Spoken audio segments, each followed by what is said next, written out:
Uning lablari peshonamga tegdi. Keyin yuzimga. Nihoyat lablarimiz birlashdi. Bu shunday otashin ediki, men o'sha uzumzor soyasida o'zimni yo'qotdim va qayta tug'ildim. Mening ismim Nafisa. 19 yoshdaman. O'sha yoz hayotimdagi eng esda qolarli yoz edi. Institutdan qishloqdagi uyimizga yozgi ta'tilga qaytgandim. Kunlar bir maromda issiq va sokin o'tardi. Ammo kechalari boshqacha edi. Osmonda yulduzlar charaqlar, havo salqin tortib, allaqanday sirli bir muhit hukm surardi. Qo'shnimiz Saodat opaning o'g'li Azamat. U mendan 3 yosh katta. Bolaligimiz birga o'tgan. Birga o'ynardik, birga ulg'aydik. Lekin men institutga ketganimdan keyin u ancha o'zgargandi. U endi yigitcha emas, haqiqiy yigitga aylangandi. Bo'ylari cho'zilgan, yelkalari kengaygan, nigohlari esa endi bolalarcha beg'ubor emasdi. Ularda boshqa bir ma'no, boshqa bir olif paydo bo'lgandi. Yoki men uni shunday ko'rayotgandim. O'sha oqshom men hovlimizdagi so'rida yulduzlarga termulib choy ichib o'tirardim. Orqamdan tanish, ammo endi chuqurlashgan ovoz eshitildi. Yana yolg'izlikni quchib o'tiribsanmi, Nafisa? Bu Azamat edi.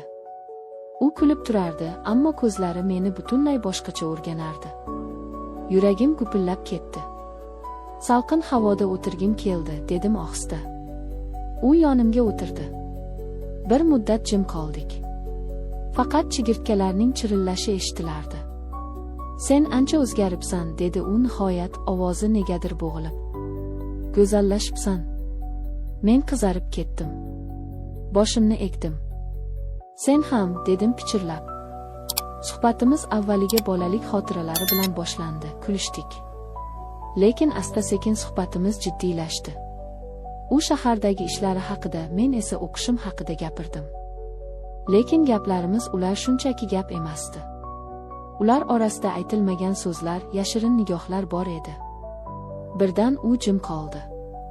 Menga shunday tikilib qaradiki. Bilasanmi, Nafisa? Men seni ko'p yillardan beri boshqacha his qilaman.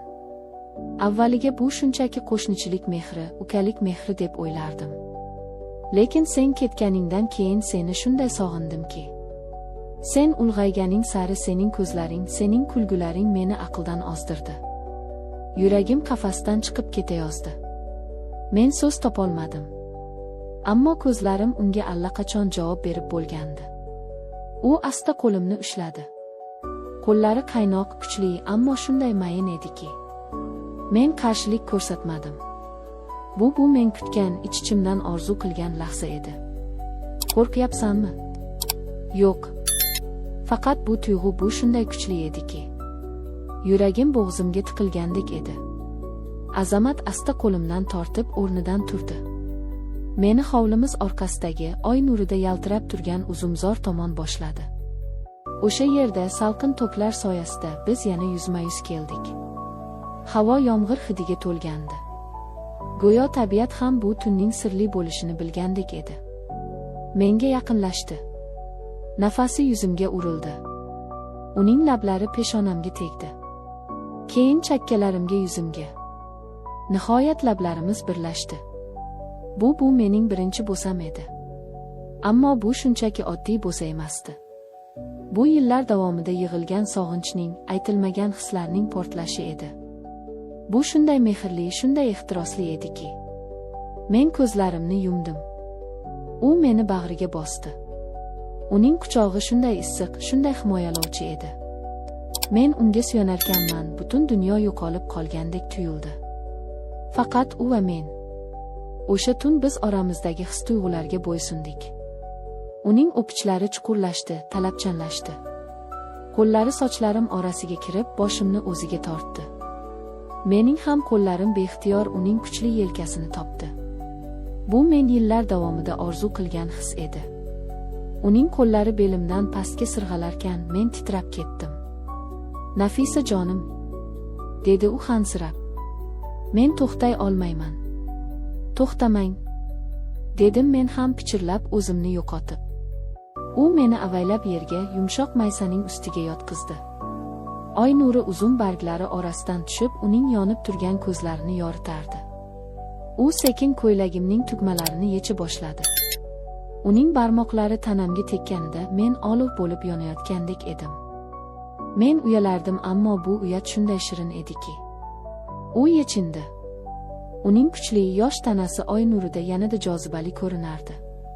U mening tanamni o'rganar ekan, men hayajondan nafas ololmay qolgandim. Uning lablari, uning lablari. Ular mening tanamning har bir nuqtasini uyg'otdi. Bo'ynimni, yelkalarimni, ko'kraklarimni. U ularni avval mayinlik bilan o'pdi, keyin esa uchidan sekin tishlab oldi. Men urib yubordim. Bu lazzatdan boshim aylanib ketdi. Men uni mahkam quchoqlab, tirnoqlarimni yelkasiga botirdim. Uning issiq nafasi kindigimdan pastga tushdi. Uning tili. Men bunday lazzat borligini bilmagandim. Men faqat ingray olardim. U mening ayolligimni shunday ehtiros bilan o'pardiki. Men aqldan ozayozdim. Men butunlay unga taslim bo'lgandim. Nihoyat u ustimga chiqdi. Uning qattiq turgan vujudi oyoqlarim orasiga yaqinlashdi. Men uning kattaligini his qilib bir zum qo'rqdim. "Bo'shashing, jonim", dedi u pichirlab. Sekin ammo ustalik bilan ichimga kirgazdi. Men ko'zlarimni qattiq yumib, labimni tishladim.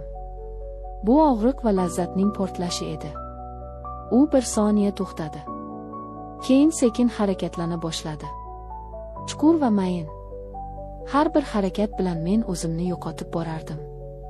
Bu shunchalik kuchli, shunchalik yangi his ediki. Men uzoqqa bormadim. Men qattiq qaltirab, uning yelkasini tirnab bo'shashdim. U to'xtamadi. U jilmaydi. Endi haqiqiy lazzat boshlanadi, Nafisa. Endi u tezlashdi. Uning har bir zarbasi meni lazzatning cho'qqisiga olib chiqayotgandek edi. Men uning belini tirnardim, oyoqlarimni uning beliga chirmadim. Uning ingrashi mening ingrashim. Biz ikki vujud emas, bir butun olov edik. Nihoyat u chuqur ingrab, sochlarimdan tortgancha ichimga otildi. Men ham uning ortidan larzaga keldim, butun tanam qaltirab bo'shashdi. Biz bir necha daqiqa shunday qoldik, terlagan, hansiragan, ammo allaqanday bir g'alati, gunohkor baxtni his qilgan holda. Ertasi kuni tongda uyg'onganimda tanam og'riqdan zirqirardi. Ammo lablarimda uning bo'sasining ta'mi, qalbimda esa iliqlik bor edi. O'sha kundan keyin bizning yashirin hayotimiz boshlandi. Kunduzlari shunchaki qo'shnilar. Kechalari esa imkon topildi deguncha o'sha uzumzor soyasida uchrashardik. Biz gaplashardik, kulishardik va sevishardik. Har bir uchrashuvimiz avvalgisidan ham otashinroq bo'lardi. Men uning tanasini o'rgandim, u menikini. Biz bir-birimizga to'ymasdik. Men endi avvalgi tortinchoq qiz emasdim. Men sevgan va sevilgan ayol edim. Men undagi bu o'zgarishni his qilardim. Men senga uylanishni istayman, Nafisa, dedi u bir kuni sochlarimni silab. Sensiz yashay olmayman. Sen men uchun birinchi va yagonasan. Yuragim erib ketdi. Bu men orzu qilgan so'zlar edi. U meni nafaqat tanam uchun, balki qalbim uchun sevgan edi. Bugun biz turmush qurganmiz. Baxtlimiz. Har gal o'sha yozgi tunni eslasak, ikkimiz ham jilmayib qo'yamiz.